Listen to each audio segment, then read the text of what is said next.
La mayoría de los políticos saben que las leyes antidrogas no funcionan. David Nutt.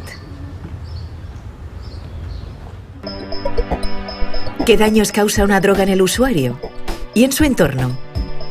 ¿Tienen en cuenta las leyes antidroga esos daños? Si hay tal cantidad de sustancias distintas consumidas por millones de personas en todo el mundo, debería existir una clasificación científica basada en los riesgos que implica consumir una droga u otra, desde los efectos en la salud hasta las repercusiones sociales.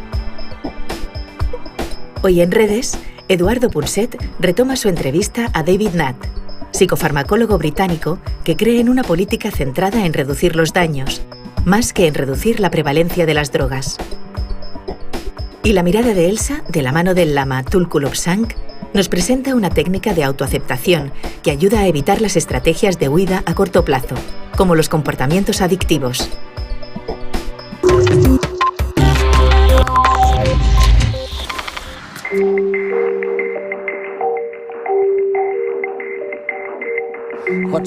¿Qué novedades hay, David, si es que hay alguna, en el tema de las drogas? ¿Qué drogas deberían estar prohibidas y cuáles no? Imagino que estáis pensando en algo que realmente le explique a la gente los peligros y los beneficios de las drogas. Exactamente, es lo que me preocupa ahora mismo. Conseguir un equilibrio entre los beneficios y los peligros de las drogas. Hasta ahora, para la mayoría de las drogas, solo nos hemos centrado en los peligros. Así es. Y si suponían algún peligro, pues sencillamente debíamos prohibirlas, provocando así dos consecuencias. Por un lado, ha hecho que la gente buscara drogas alternativas para sortear la ley, algunas de las cuales son más peligrosas. Así que el problema a veces se ha agravado. Por otro lado, se ha obstaculizado la investigación. Voy a darte un ejemplo. A ver.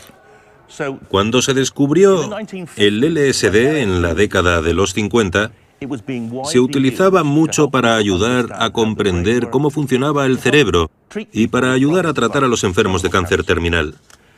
Y entonces los jóvenes empiezan a consumirlo, se produce un cambio social, el gobierno lo prohíbe y se paraliza la investigación. Así que durante 50 años no ha habido investigación sobre ese tipo de droga, si bien estamos convencidos de que permitiendo su estudio, podríamos responder a una de las preguntas más importantes sobre el funcionamiento de las drogas en el cerebro, sobre cómo estas drogas cambian la conciencia. Y hoy, respecto al LSD, hemos llegado a un punto en que estamos seguros de que deberíamos situarlo por debajo de la frontera, digamos, de lo peligroso. Es verdad, pero conseguir que un gobierno acepte esto es muy difícil. Es cierto.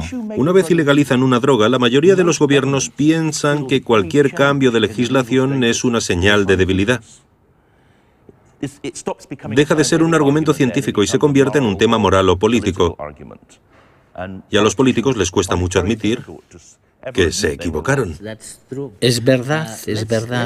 Veamos, para que nuestra audiencia lo entienda, vayamos un poco más al fondo de la cuestión. ¿Cuál es la clasificación tradicional de las drogas aceptada por el gobierno o por los políticos aquí, en el Reino Unido? Si no me equivoco, tenéis algo así como A, B y C. Eso es. ¿Qué incluirías en A? En la A tenemos drogas muy perjudiciales como la heroína, la cocaína, pero también tenemos drogas no perjudiciales como el LSD y las setas alucinógenas.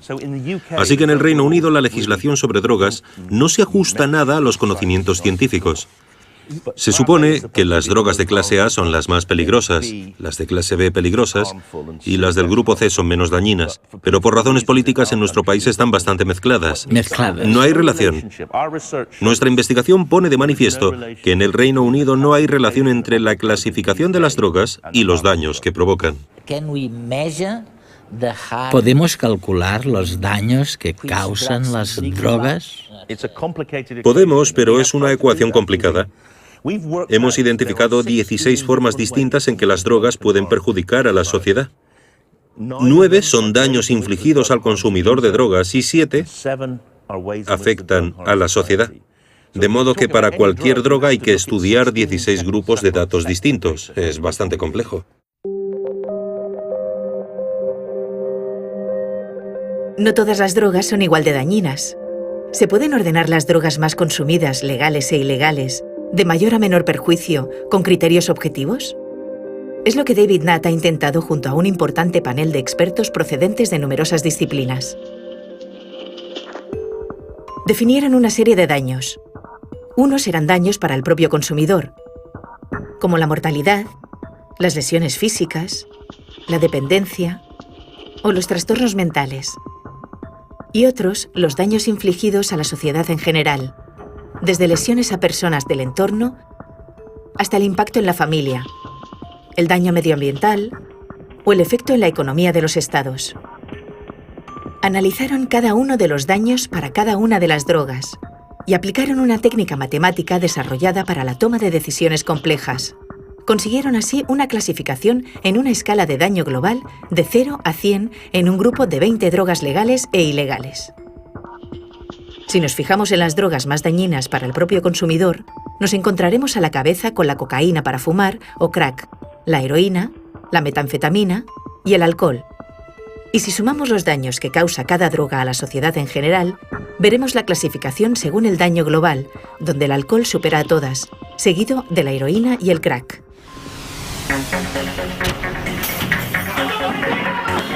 Hoy en España la legislación sobre drogas separa las sustancias entre las que causan grave daño a la salud y las que no causan tal grave daño, sin especificar qué daños o de qué drogas se trata. Iniciativas como la de David Nutt en Reino Unido han de servir para que el ciudadano conozca los riesgos de cada sustancia y para que la ley se apoye en los conocimientos, cada día más amplios, que tenemos sobre las drogas. Entre otras cosas, eres famoso no solo por tus conocimientos científicos sobre las drogas, sino también porque en una ocasión dijiste que los deportes ecuestres Sí. eran peores que algunas drogas. ¿Qué querías decir exactamente? Mira, soy médico y estoy especializado en tratar a pacientes con adicción a las drogas. Soy psicofarmacólogo. Estoy especializado en drogas.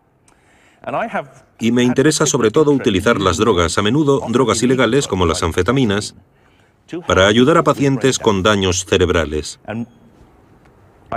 He tratado a muchos pacientes así, y una vez vi a una mujer de 37 años, que había sufrido una caída de caballo que le había provocado una lesión cerebral. Le había cambiado la personalidad y había perdido su empleo, a su marido, a sus hijos. Con este caso, empecé a pensar en lo peligroso que es montar a caballo. Descubrí que montar a caballo, sobre todo si participas en carreras o saltos, es más peligroso que tomar drogas como el éxtasis. Hay más gente que se hace daño o que podría hacerse daño que al consumir la droga. Si se caen del caballo. Si se caen. Cuando hablas con jinetes, todos conocen a alguien que se ha muerto o se ha roto la espalda al caer del caballo. Si es verdad, si de verdad pudieras sugerir libremente una clasificación de las drogas, un grupo A, B y C de verdad, nuevos, ¿cómo sería esta clasificación? Hay fronteras naturales. Hay dos drogas muy populares que son legales. Una es el alcohol y otra el tabaco. Cierto. Ahora bien, pienso que si una droga es más peligrosa que el alcohol, véase la heroína, la metanfetamina o el crack, entonces esas drogas no deberían venderse. Pero creo que si una droga se considera científicamente menos perjudicial que el alcohol, en una sociedad que permite el alcohol, no tiene sentido prohibirla. No tiene sentido prohibir ciertas drogas que son más seguras que el alcohol. Sabemos que muchas personas recurren al alcohol cuando no tienen alternativa. Y ahora que el cannabis es legal en Estados Unidos, creo que también en España, con los clubes del cannabis, vemos que la gente se pasa del alcohol al cannabis, que es más seguro. Por eso yo consideraría que la frontera entre las drogas legales e ilegales debería ser el alcohol. Y luego regularía las drogas menos nocivas que el alcohol, un poco la sazón de los coffee shops holandeses o de los clubes del cannabis españoles. Es decir, con el acceso regulado, pero sin libre mercado, ni publicidad, ni exportación comercial. Lo has comentado ya un par de veces. Según tú, hemos sido injustos con el cannabis. ¿Es cierto esto? Sí, por supuesto. Y la historia es fascinante. A la mayoría de gobiernos no les interesaba controlar el cannabis, pero cuando en Estados Unidos se abolió la ley seca, había un gran contingente de policías que podían quedarse en el paro. Por eso el jefe de la agencia antidrogas decidió convertir el cannabis en una droga peligrosa que había que perseguir. Así que a fin de justificar su existencia exageraron los daños provocados por el cannabis y se centraron sobre todo en México y en la importación procedente de ese país. Después se incluyó en las convenciones de Naciones Unidas sobre estupefacientes de 1961. La mayoría de países se oponían, pero hubo mucha presión por parte de los Estados Unidos y también de Egipto para que se incluyeran las convenciones. Y una vez introducido en una convención, una vez algo se declara ilegal, se convierte en el blanco de los responsables de hacer cumplir la ley, como la policía o los funcionarios de aduanas. Y el cannabis es un blanco fácil porque tiene muchos consumidores, porque puedes olerlo, porque es bastante voluminoso. Se convirtió en un blanco fácil y en el Reino Unido se persiguió con ahínco a los consumidores de cannabis. Jóvenes perseguidos simplemente porque estaban en posesión de pequeñas cantidades de cannabis. Es increíble porque hay algunas drogas como el cannabis que acabas de mencionar, que se supone que tienen algunos efectos positivos aparte de los efectos perjudiciales. Y probablemente habría que incluir en el mismo grupo al LSD. Sí. Y el éxtasis. Sí. Drogas en cuyos efectos positivos o en cuyo potencial no pensamos nunca. Y creo que ese es el problema principal. Fabricar, conseguir una versión pura de una droga ilegal es extremadamente caro. Por eso los investigadores dejan de investigar. Es uno de mis retos en lo que me queda de carrera, que se vuelvan a investigar esas drogas, porque casi seguro que el éxtasis es una droga muy útil para las personas con trastornos provocados por el estrés. El estrés crónico. La psilocibina, otro estupefaciente psicodélico, es útil contra las migrañas. También estamos desarrollando un estudio sobre la depresión resistente y, como ya he dicho, el LSD es muy útil para tratar a pacientes moribundos. Les ayuda a enfrentarse a la trascendencia de la muerte. Creo que nos iría mucho mejor si pudiéramos enfrentarnos a la muerte con algo más de ecuanimidad, entendiendo mejor. Lo que hacemos actualmente es envenenarlos con opioides, así que su mente ya está muerta. Mueren sin saber realmente lo que está sucediendo.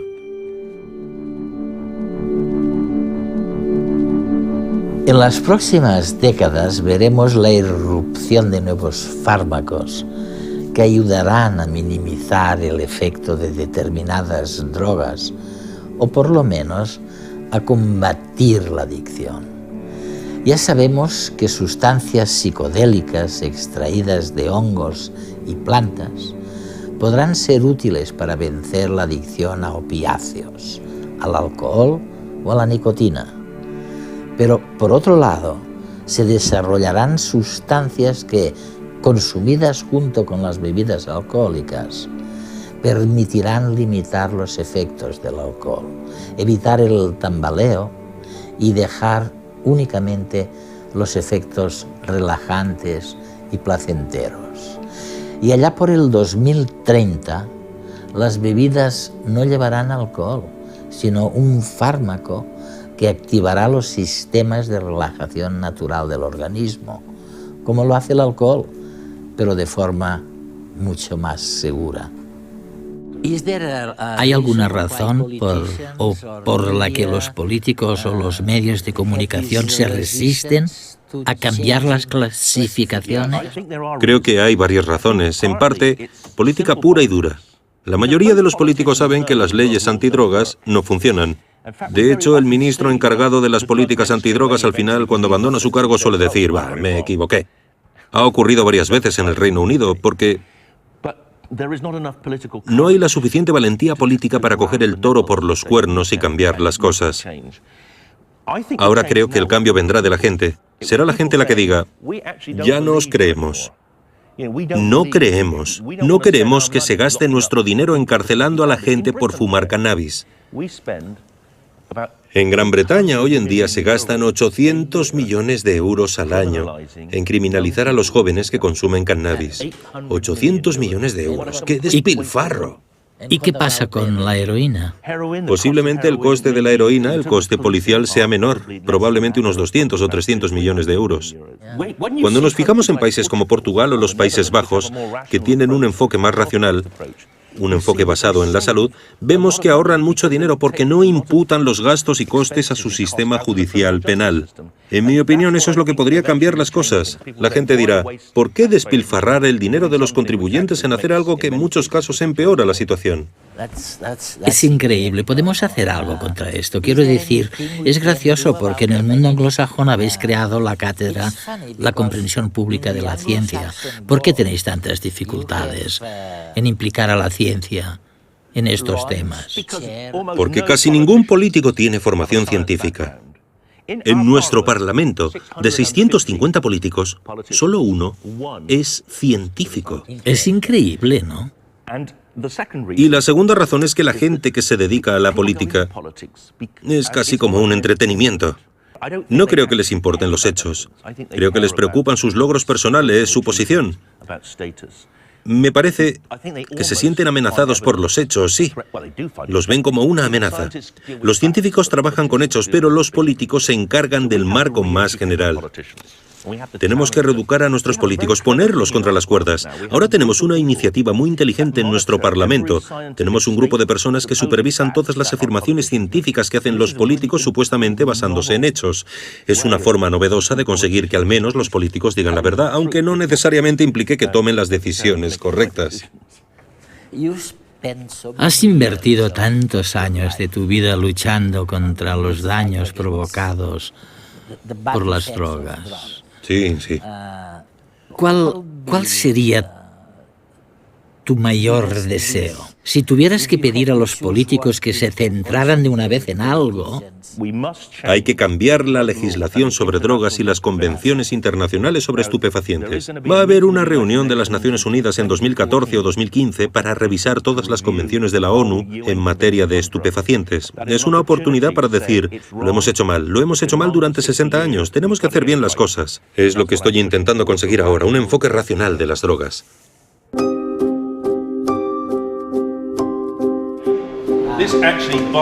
Como señala David Natt, nuestro conocimiento sobre las drogas nunca será completo. Y sin embargo, los políticos han de aprobar leyes y la gente ha de tomar decisiones sobre las drogas que consume y cómo las consume.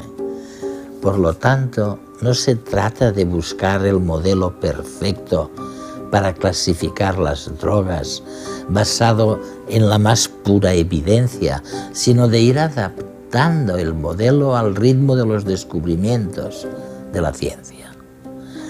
No dejemos que lo mejor sea enemigo de lo bueno.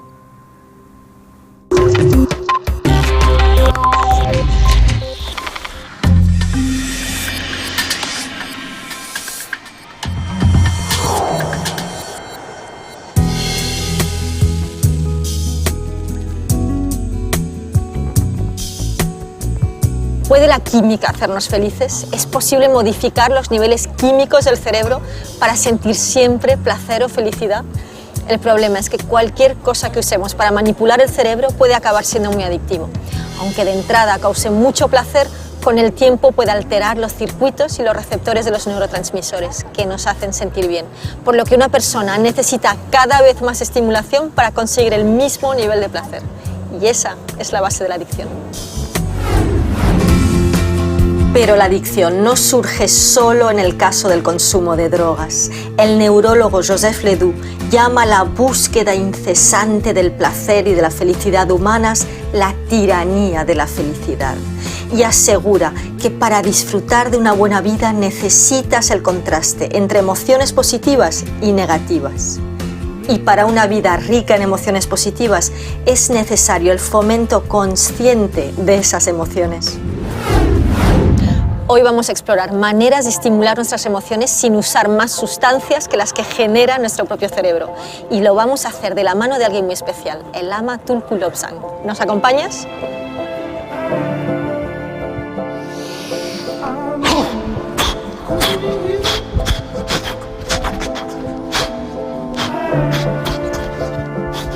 Tulku Lobsang, es un placer tenerte con nosotros hoy aquí. La mayor parte de las personas no toman drogas para causar algún tipo de destrucción en sí mismos, sino porque quieren que estas drogas ejerzan ese efecto químico en su cerebro que les hace sentir bien. Correcto.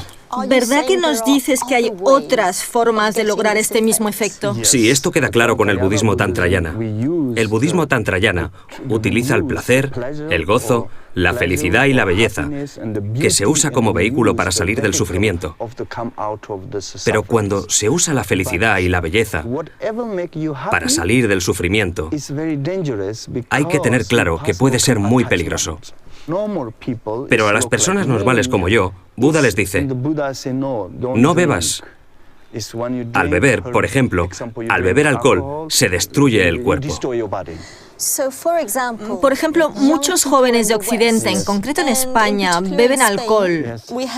Nos encontramos con este problema en España en niños y adolescentes a partir de los 13 años de edad, que es cuando empiezan a beber. Tú viajas por todo el mundo.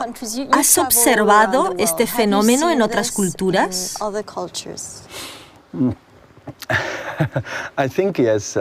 Creo que sí. He constatado que en algunas culturas se bebe más que en otras. Por ejemplo, en el Tíbet no se bebe tanto. Los jóvenes nunca beben. ¿Y cómo se divierten? Principalmente, lo pasan bien saliendo juntos, jugando, bromeando, contándose historias. Tampoco se encuentran fácilmente. No es fácil comprar drogas. Lo curioso es que las drogas no nos interesan, por lo menos en la zona que yo conozco, en mi región, porque el Tíbet es bastante grande. Mira, cada monasterio cuenta con un pequeño jardín. En los monasterios viven monjes que cuidan del jardín y cultivan todo tipo de flores distintas. Y siempre cultivan una flor roja muy bonita, que se llama flor del sueño. Al olerla, el efecto es muy malo. Ahora sé que la flor es una droga. ¿Una droga? ¿Y qué efecto tiene? Nunca la usamos, solo la cultivamos porque es muy bonita.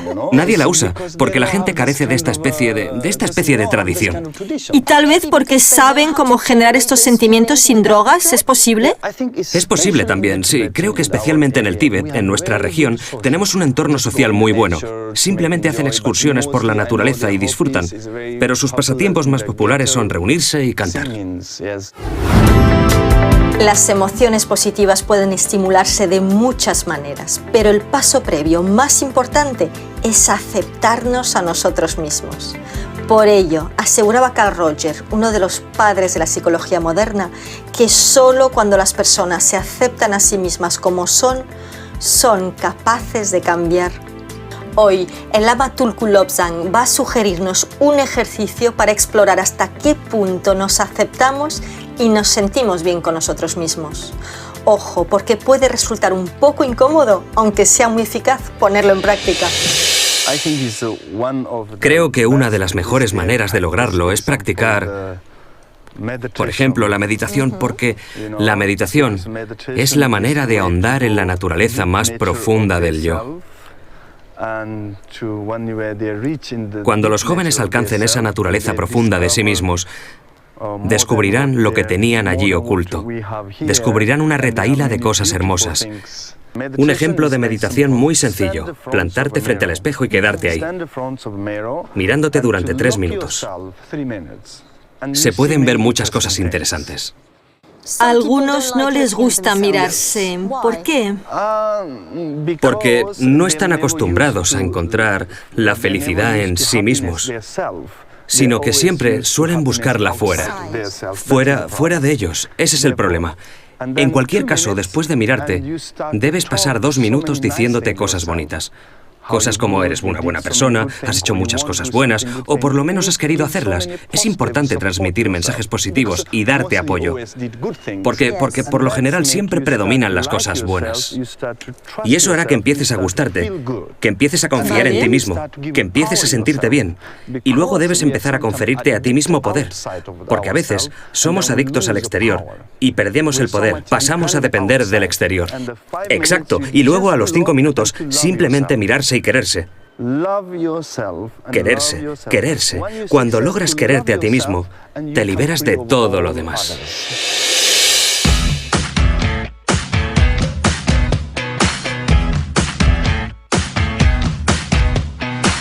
Hola Alberto, tú eres una persona muy atenta, que sabes escuchar. Las tortillas de patatas te salen de coña. Me encanta tu pelo tal cual, así que no te lo cortes nunca. Ay, Pilarica, ¿quién te ha visto y quién te ve? ¡Qué cantidad eres! Aceptarse uno mismo es clave para gestionar las emociones que activan las partes del cerebro más reactivas, aquellas que nos hacen vulnerables a la búsqueda de estrategias de huida o soluciones a corto plazo, como las drogas. Eres positivo. Eres sincero y me gusta cómo haces las cosas. ¡Qué joven te veo! Eres fantástico. Tú eres un tío inteligente, eres muy bueno. Mira.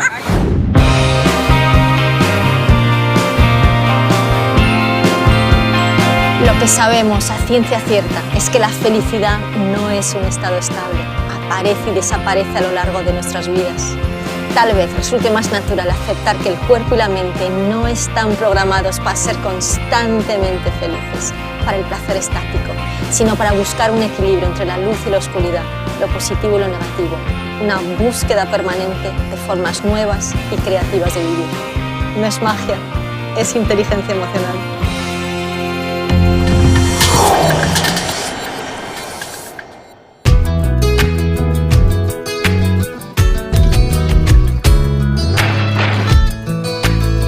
Quisiera preguntar por qué somos tan diferentes los unos de los otros.